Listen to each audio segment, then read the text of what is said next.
The greatest rivalry, ఎంతగానో ఎదురు చూస్తున్న మ్యాచ్. పాకిస్తాన్ గెలుస్తుందా, ఇండియా గెలుస్తుందా అని, సండే మెగా బ్లాక్ బస్టర్ అని ఎంతో ఎక్స్పెక్టేషన్స్తో స్టార్ట్ అయింది. ఆ ఎక్స్పెక్టేషన్ని మించి ఎండ్ అయింది. మన వాళ్ళు పాకిస్తాన్ని టోటల్గా డామినేట్ చేసి ఈ మ్యాచ్ని వన్ సైడ్గా మార్చారు. ఇక మ్యాచ్ విషయానికి వచ్చేస్తే టాస్ గెలిచి బ్యాటింగ్ తీసుకున్న పాకిస్తాన్ షమి బౌలింగ్తో తమ ఇన్నింగ్స్ని స్టార్ట్ చేశారు. స్టార్టింగ్లో షమి అంత రిథంలో కనిపించినప్పటికీ తన సెకండ్ ఓవర్ నుంచి మాత్రం మంచి లైన్ అండ్ లెంగ్త్తో అసలు బ్యాట్స్మెన్కి ఛాన్స్ ఇవ్వకుండా బౌలింగ్ వేశాడు. అండ్ షమితో పాటు యంగ్ హర్షిత్ రాణా మంచి స్పెల్స్ వేసినప్పటికీ బ్రేక్ త్రూ లభించలేదు. బ్యాట్స్మెన్ సెటిల్ అయ్యి ఆడుతున్న సమయంలో బౌలింగ్లో చేంజ్ చేసిన కెప్టెన్ రోహిత్ శర్మ హార్దిక్ పాండ్యాకు బాల్ ఇచ్చాడు. ఆ నమ్మకాన్ని హార్దిక్ పాండ్యా తన ఫస్ట్ ఓవర్ సెకండ్ బాల్లోనే బాబర్ అజమ్ వికెట్ తీసి ఆ నమ్మకాన్ని నిలబెట్టాడు. దాంతో ఇండియాకి ఫస్ట్ బ్రేక్ త్రూ లభించింది.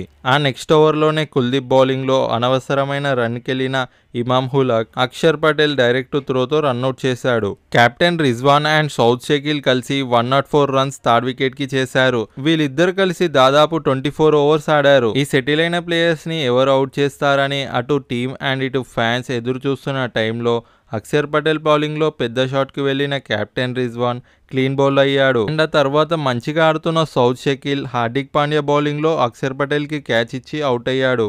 ఆ తర్వాత వెంటనే పాకిస్తాన్ వికెట్స్ కోల్పోయారు. లాస్ట్లో కుజ్దీల్ ఒక మంచి నాక్ ఆడి పాకిస్తాన్ టీంకి 241 వచ్చేలా చేశాడు. మెయిన్గా మన బౌలర్ స్టార్టింగ్ నుంచి అద్భుతంగా బౌలింగ్ వేసి పాకిస్తాన్ టీంని 241 దగ్గర ఆల్అౌట్ చేశారు. అండ్ షమికి వికెట్స్ దక్కనప్పటికీ కుల్దీప్కి 3 వికెట్లు, హార్దిక్ పాండ్యాకి 2 వికెట్లు అండ్ జడేజా, హర్షిత్ అండ్ అక్షర్ పటేళ్లకు ఒక్కో వికెట్ దక్కింది. స్టార్టింగ్ ఓవర్ నుంచే రోహిత్ అండ్ గిల్ పాకిస్తాన్ బౌలర్స్ పై ఫైర్ అవడం మొదలు పెట్టారు. మంచిగా ఆడుతున్న రోహిత్ ని షాహిన్ షా అఫ్రిది తన థర్డ్ ఓవర్లో యాకర్తో రోహిత్ శర్మని అవుట్ చేశాడు.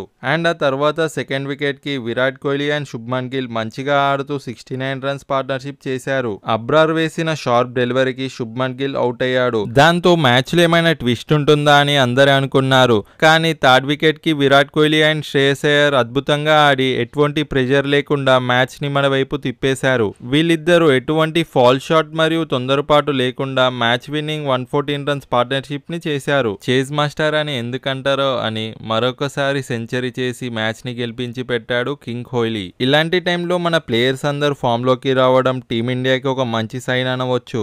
అండ్ హోస్ట్ నేషన్ అయిన పాకిస్తాన్ వాళ్ళు ఆడిన 2 మ్యాచ్ల్లోనూ ఓటమి పాలైంది. కావున వాళ్ళకి సెమీఫైనల్ ఛాన్సెస్ ఇక లేనట్లే. జియో హాట్స్టార్ లో ఈ మ్యాచ్ ఒక సరికొత్త రికార్డ్ ని నమోదు చేసింది. మనం ఊహించలేని 60 crore రికార్డ్ వ్యూవర్షిప్ ని ఈ మ్యాచ్ సొంతం చేసుకుంది. ఇది కేవలం జియో హాట్స్టార్ వ్యూవర్షిప్ మాత్రమే. మీకు ఇండియా వర్సెస్ పాకిస్తాన్ మ్యాచ్ ఎలా అనిపించిందో కామెంట్ చేయండి. ఈ వీడియో నచ్చితే లైక్ చేసి ఛానల్ ని సబ్స్క్రైబ్ చేసుకోండి.